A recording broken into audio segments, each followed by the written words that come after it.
Now here's something to really think about. If it is okay by God for man to change the Sabbath, then how often can he change it? Think about that for a moment. Can the working man switch the Sabbath each week to correspond with his off day? I mean, think about, hey, if I'm off today on this week on Wednesday, then this will be my Sabbath Wednesday. The next week, if I'm off on a Friday, then Friday will be my new Sabbath for that week. And then can you see where I'm coming from? If so, if I can just switch it anytime I want to, then why even have a Sabbath designated as the seventh day? See, the is a definite article. If God said a Sabbath day, then it's an indefinite article. If I had to ask you to hand me a book, you can hand me any book you wanted to. But if I say hand me the book, then you must have had some prior knowledge as to which book I'm talking about when I say a book, a definite article. But notice God says the Sabbath. And you'll find in Leviticus chapter 23, when he's listing out the ceremonial, sacrificial, annual sacrificial Sabbath days, 7 or 8 of those, he called them a Sabbath. There's about 7 or 8 of those. The Feast of Weeks, the Memorial Blowing of Trumpets, the Day of Pentecost, all those, the Feast of Tabernacles, Yom Kippur, which is the Day of Atonement. All those are sacrificial Sabbath days that were done away with at the cross by Colossians 2:14 through 17. That's what Paul was talking about. Those annual sacrificial Sabbath days no longer exist. Christ came and fulfilled those laws. He was the ultimate Lamb of God. But the weekly fourth commandment Sabbath, God called the Sabbath. That one is written on stone. Those others were written in a book placed in the side of the Ark of the Covenant, while the Ten Commandments were written on stone placed in the center of the Ark of the Covenant. It makes a difference, friends. So some seem to think that the seventh day Sabbath can be lost by adding or subtracting days from the calendar until you set a calendar in front of them and ask them to demonstrate it, demonstrate it for you. And I actually had that happen to me. I had a relative who told me that, oh, the Sabbath has been so lost so long ago, you don't know where it is. I said, well, it's funny, you know where Sunday is. He said, well, a day was added here, a day was subtracted there, and the day Joshua, God made the sun stand still for a day, and yes, don't know where the Sabbath is, but yet they can always find Sunday.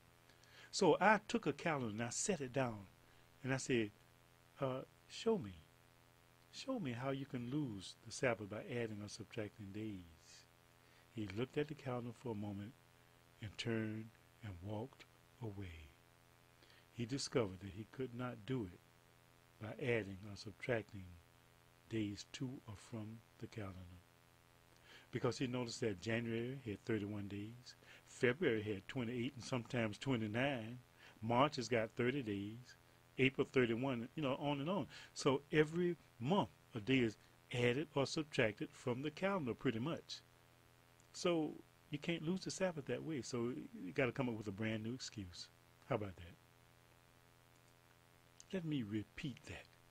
They suddenly realized that almost every month a day is added to or taken from the calendar.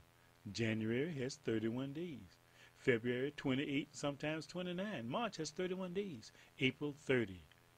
Can we lose the weekly Sabbath in this way? If today is today is Sunday, March the 21st, don't you know tomorrow can be March the 39th if you wanted it to be? It will still be Monday. Get it? The one fold that Jesus talked about will contain those who keep all of his commandments. That's all 10, friends. We can eliminate all who bow down to statues, have idols, and worship on the first day Sunday instead of the seventh day Sabbath. Now, let us visit the Sabbath keepers. Since Jesus is the truth, the way, and the life, all who reject him also reject membership into his fold. They can also be eliminated. We have eliminated quite a few from the ones claiming to be the only true church. Now here comes a great big cut. We're about to knock out a whole bunch right now.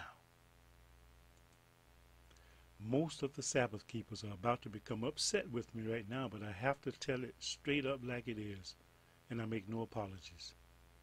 1 Samuel chapter 14, verses 32 to 34 gives us this important information from God. And the people flew upon the spoil, and took sheep and oxen and calves, and slew them on the ground.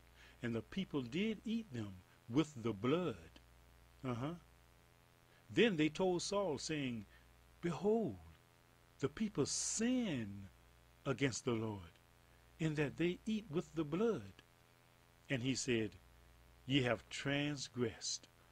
Roll a great stone unto me this day.